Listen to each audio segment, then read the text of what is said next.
Hello, hey guys! Magandang hapon sa inyong lahat.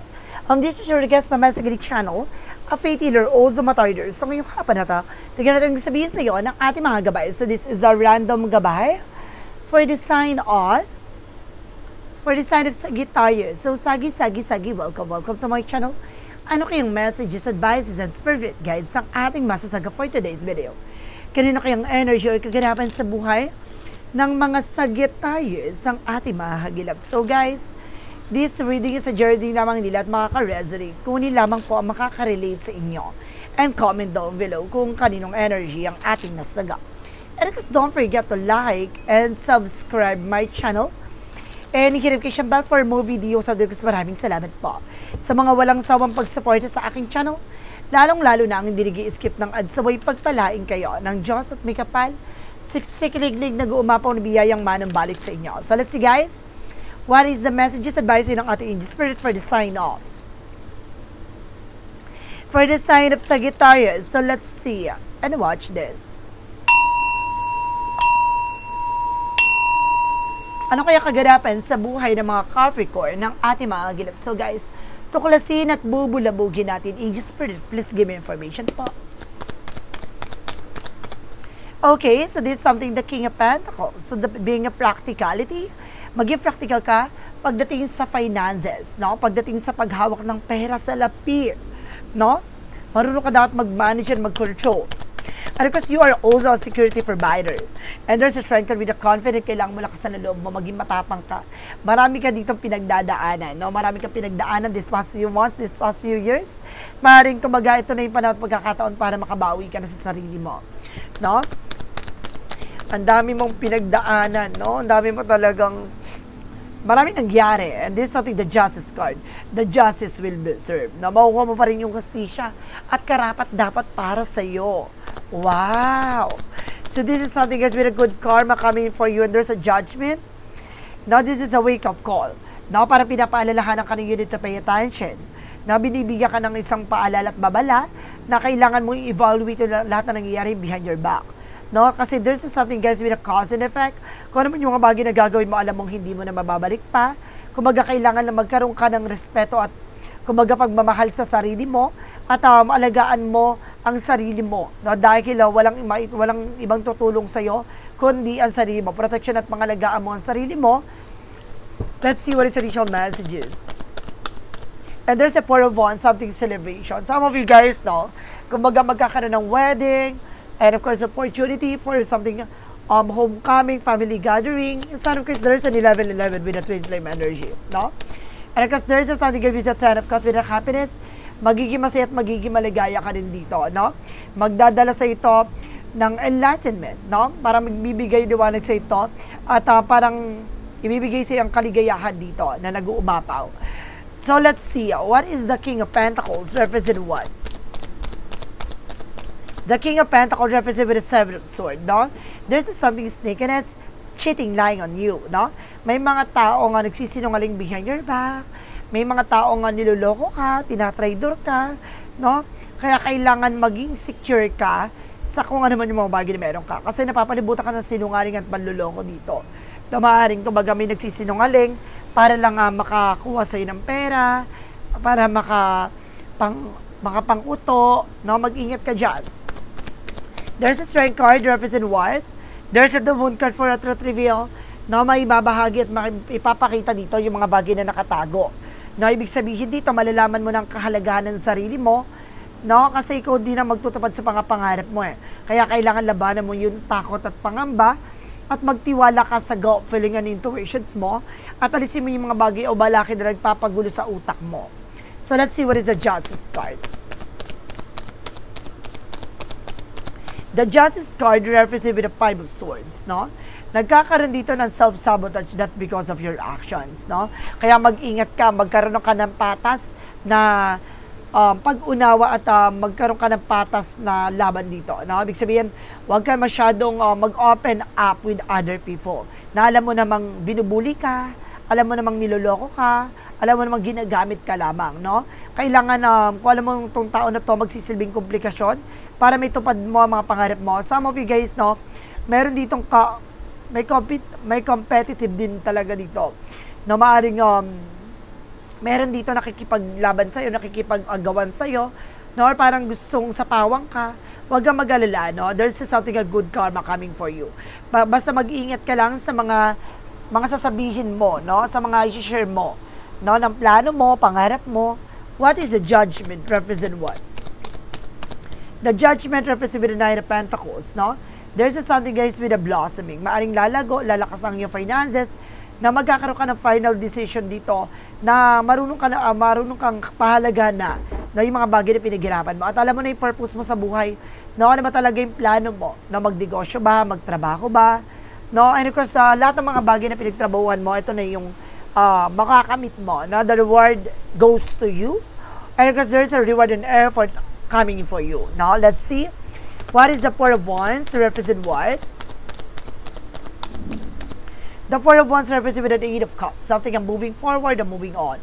Some of you talaga, no, meron dito magre-relocate, lilipat, no, kasi some of you magkakaroon ng partner or magkakaroon kayo ng magkakaroon ka ng asawa or magkakaroon ka ng sariling pamilya. There's something that walk you away, no? Na kahit na hindi ka pa sigurado dun sa pupuntahan or sa ano mo, kumbaga susugal ka. No? Kumbaga handa ka ng mag-let go, handa ka ng magkaroon ng simulang muli. No, let's see what is the Ten of Cups. There's a Page of Pentacles for investment, manifestation. No, unti-unti mo na mamamanifest yung kaligayahan kasi wala nang sisita, wala nang kukontra, no? Kayang-kaya mo nang bumuo ng sarili mo. No, kumbaga you are also grounded sa sarili mo and protected, diba? Hindi wala nang ibang tututol, wala nang ibang kumbaga bubuyo sa'yo. So let's see what is King of Pentacles, because the Seven of Swords. Represent with that Seven of Cups. No confusion. No, maraming taong kumbaga, maraming tao dito na i-distract ka. No, guguluhin ka. No, lilinlangin ka para mawala ka sa focus, para mawala ka sa kaayusan. Na maraming iniisip dito. Na marami kang pumapasok sa utak mo na plano, pangarap, meron ditong parang aagaw, na parang dito parang may sisingit, no? Para magulo ka, madistract ka. Kaya kailangan i-secure mo yung sarili mo na yung ano man yung mga bagay na ginagawa mo, hindi mo dapat sinishare with other people, no? Especially yung trabaho mo. No? Ano man yung trabaho mo, o ano man ginagawa mo sa trabaho mo, hindi ka dapat mag-share ng kahit na ano. Na maging private ka. So there's something that's strength card because the Moon card. Kasi alam mo guys sa mundong ginagalawan natin, no, masyado ng modern, no, yung mga inggitera. No, nakikita na tayo by social media, no? Kumbaga nakikita na minsan kapag nag-flex tayo, di ba? Kapag nagpo-post tayo sa social media, na tayo natutuwa. Yes, no? Tayo natutuwa dahil nakukuha natin yung goals natin, yung pangarap natin, but yung ibang tao, no, iba yung tingin sa atin, mayabang, no? Ganon. Kumaga, hindi naman yun yung gusto nating iparating, pero ang impact sa kanila ganon kasi hindi nila kayang mapatunayan yung sarili nila. No? Kaya ganon, naninira na lang sila. Now, there's something a crab mentality talaga. What is the strength card? Because the Moon card. Represent with the Eight of Wands. So, there's something a past communication and past moment. No, bibilis ang takbo ng sitwasyon mo, na matutupad yung mga pangarap mo dito. No, magkakaroon ka ng something pagbabago.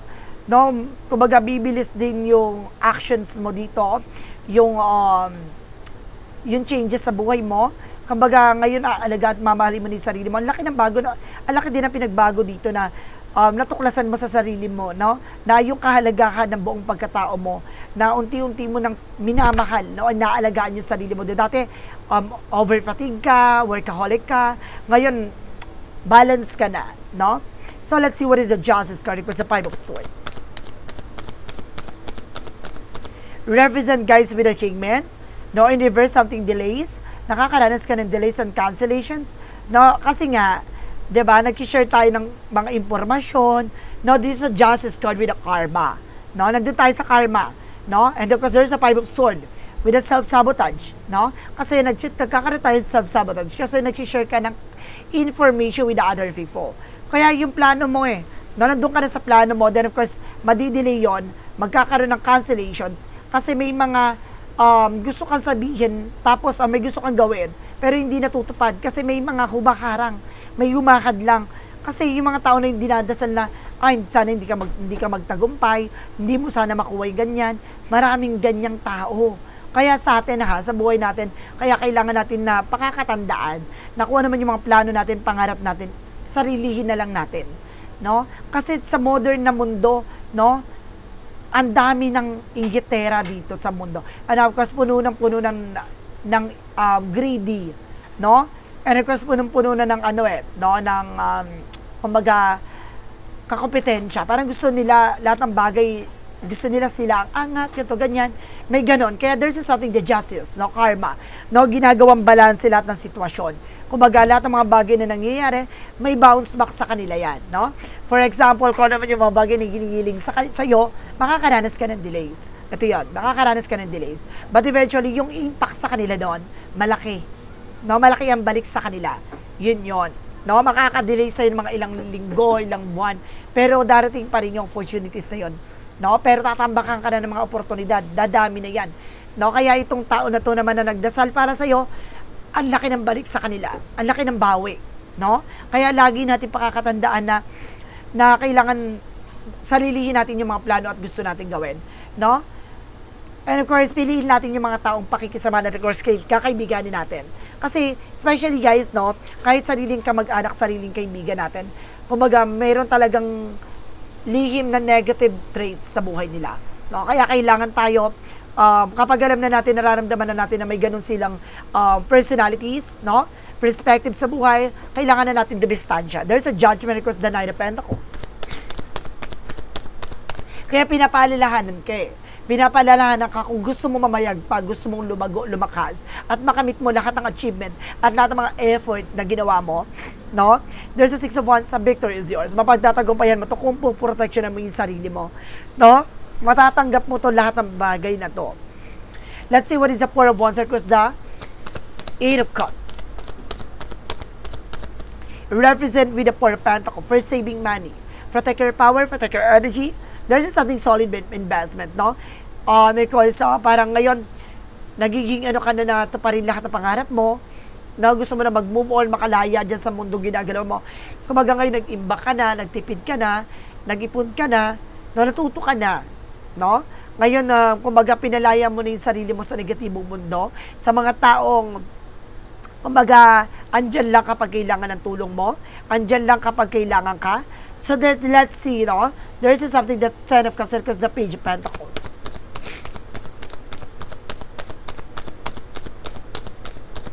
Represent with the King of Swords, no? There's a mental clarity. Bibigyan liwanag to sa buhay mo, sa isip mo. Ngayon, para magkakaroon ka ng realization dito, guys, no? Magiging wise, magiging listo ka na. Magiging matalino ka na how to control your mouth shout, no? Ngayon, control your mouth shut. Kumaga, tatahimik ka na, no? Yung mga plano mo, kumaga, sasarilihin mo na lang hanggang sa matupad dito. No? Mas lalo ka magiging wise at magkakaroon ka ng, kumaga, authority na para sundin yung mga pangarap mo, even your guidance, no? Para lahat ng mga bagay dito, alam mo sa sarili mo, may gumagabay sa'yo. Magkakaroon ka na ng disiplina at magiging high standard ka na rin no? For a meantime, parang sa lahat na nangyari na to, parang natuto ka na, no? Alam mo yung mga taong asenso sa buhay, yung mga successful, yun yung mga taong kumaga tahimik Yun yung mga taong hindi nagsasalita, no? Kung ano yung nangyayari sa buhay nila. Hinahanapan na nila ng solusyon, no? Naghahanap sila ng malalaman nila yung yung dapat nilang gawin. 'Di ba? Hindi sila umiiyak, nagdadrama, ganon. Naghahanap sila ng solusyon. No, hindi sila naghahanap ulit ng panibagong problema. So let's see, guys, no. What is additional messages for the outcome? For the outcome, guys, is something the word girl. No, there's something, guys, with the world na represent dito with success. No? Sinasabi sa'yo dito magsasuccess ka pero manapapalibutan ka ng toxic and negative. No? And of course, sinasabi dito sa mundong ginagalawan mo, may maraming ahas na lumilingkis sa'yo. Ibig sabihin dito, kumaga matutupad mo yung pangarap mo, pero susubukin ka ng mga taong tuso at mga taong hindi natutuwa sa success na itinatamasa mo. So let's see, what is additional messages? And some of you guys na magkakaroon ka talaga ng trouble. And new beginning. And there's a three of us, there's a waiting for a result, waiting for a shift. Kung may hinihintay ka resulta, kung may hinihintay ka document, papers, or any progress, no, ito na. No, meron na talaga. No, makukuha mo na, makakamit mo na, at magdadala sa'yo ng expansion to sa'yo. So let's see one more card please to clarify this outcome. So there's a Six of Swords with the transition. At unti-unti ka na makakalma. Unti-unti ka na makakalaya dyan sa sitwasyon na kinagagalawan mo. No? Kumaga parang ano yan kailangan mo munang kumalma yung tubig, no? Bago mo makita yung totoong nilalaman nun. No? Ibig sabihin, huwag ka sumabay. No? Huwag ka sumabay sa agos. Huwag ka sumabay dun sa pinakamagulong sistema. No, antay mo muna siyang lumitaw, luminis, hanggang sa makita mo yung totoong nilalaman niyan. No? Doon mo makikita na lahat ng mga tao na yan na meron palang mga kumbaga tinatagong inggit, tinatagong galit, tinatagong kumbaga greedy, no? Doon mo bibigyan ng pagbabago yung sarili mo, kakaroon ka ng distansya, no? At magiging kalmado ka na, and how to protect your plan, no? And goals. Let's see one more card please. And because this is something, the Eight of Swords, see? Kumbaga napapalibutan ka ng negativities. No, ibig sabihin dito, nadadala ka na rin. No? Kumbaga pati ikaw, nakakapag-isip ka na ng negative dahil sa negative sa paligid mo. Ngayon pa lang, sinasabi sa'yo dito, magbukas ang isip mo at ang puso mo na malaman ang totoong kahulugan ng buhay mo. There's something, the Tower moment for major changes. Na malaki pagbabago din na magaganap sa buhay mo dito. Na mamumulat ka. No, malalaman mo ang kahalagahan ng buhay. No, ngayon, kung aalisin mo na yung distractions sa buhay mo at of course, yung mga dati mong nakagawian, dati mong nakasanayan, babaguhin mo na. No, aalisin mo na. No, yung trauma, yung dala-dala ng trauma ng mga tao na yan, kumbaga i-release mo na yan. No, yung pinaniniwalaan mo dati, kumbaga babaguhin mo na yan. Magkakaroon ka na ng it's either ka may business ka, business-minded, or may business thoughts, no? Or business knowledge. Kung babaguhin mo na yung utak mo dito, no? Kukontrolin mo na. So, let's see. What is additional messages tayo for finances and career? Finances and career, there's the Magician for manifestation. No? Unti-unti na rin magiging maganda ang iyong finances, no? Magiging maganda na daw ang ikot ng iyong pagkakaperahan. No, maraming darating. No, at kayang-kaya mo daw itong palaguin. No, kayang-kaya mo mamanifest yung mga plano mo, pangarap mo. And there's a Page of Cups. No, basta makinig ka sa intuitions mo, sa gut feeling mo. No, maaring inosente ka pa sa ngayon. No, maaring hindi mo palubos na nauunawaan pagdating sa paghawak ng business or pagdating sa trabaho. No, kumaga gusto mo na kumita, gato ganyan. Ngayon matututo ka na hindi dapat habang buhay nagtatrabaho ka. No, ngayon magkakaroon ka na ng thoughts about sa business. No, there's a lot of messages na ipaparating sa iyo at titingnan mo na kagad yung pangarap mo at posibilidad na mangyayari sa hinaharap mo. And because there's something, the Ace of Cups, dito mo rin matatagpuan yung taong makakasama mo for long term. No, yung ibig sabihin dito, magkakaroon ka ng partnership na pagdating sa finances. Maaaring magiging emotional ka na, magiging kumbaga mamumulat ka na rin pagdating sa emosyon. No, sa buhay, sa business, sa trabaho, may trial and error talaga dyan. So, dapat marunong ka talagang balansihin, no? And because there's something, that's Ten of Swords, no? There's something, a painful ending. Maring matapos na, no? Yung sigalot, yung mga negatibo, lahat ng mga bagay na nagbigay balakid. And of course, may mga bagay na nawala, nasira, or because na humantong sa crisis, no? Unti-unti na yung makaka-recover. At the same time, there's something, the star card for recovery. No, doon mo mararanasan na makaka-recover ka na from situation dahil sa pananampalataya at tiwala mo sa sarili mo. So, let's see guys now, what is additional messages for love life? Sa pag-ibig guys, there is the King of Sword, King of Wands, something ambition. No, lagi mong titingnan, lagi magiging posibilidad ng inyong pagsasama, ng iyong relasyon. Kung baga, titingnan mo itong taon na ito, may plano ba? Itong taon na ito, may pangarap ba? No, and this is something, the Emperor. No, maghanap ka ng mature at marunong rumispeto. No? Marunong rumispeto sa partner, marunong rumispeto sa relasyon. And there's a Seven of Wands na kaya kang proteksyonan at kaya kang pangalagaan. No? Kumbaga, dapat alam niya sa sarili niya yung position niya, yung iyong relasyon. No, there's something, the Fool card, no, that dito papasok yung pagtitiwala. No, kailangan marunong din siya magtiwala sa iyo, no, marunong din siyang tumupad ng mga pangarap niyong dalawa, no. Kumbaga, nandito yung pag-asa at maaaring matagpuan mo na talaga siya. No, yung may takot sa Diyos, 'di ba? One more card, please. And there's a Wheel of Fortune. No, maaaring nasa palad mo na. No, nasa palad mo at nasa kapalaran mo na talaga na matagpuan mo siya. There's a life cycle and there's a destiny at turning point. No, talagang ibibigay na. No, ipupunto na sa ito ng universe na ito na. No, ito na para sa iyo. Na makikilala mo na siya, matatagpuan mo siya. And of course, there's something unexpected ship, no? Na makikilala mo siya some of nowhere, no, na hindi mo naman nakalain sa takdang panahon na yon, or kumbaga hindi mo akalain na ibinigay sa iyo sa panahon na yon. Ganon. So let's see, pagdating naman tayo sa health, sa kalusugan, and then of course there's something, the Ten of Pentacles. Magiging maganda at magiging maayos na yung inyong kalusugan, tatagal pa yung buhay mo, no? Some of you gagaling sa karamdaman nila, and of course kumbaga magiging maayos ng yung pakiramdam. Okay. So there's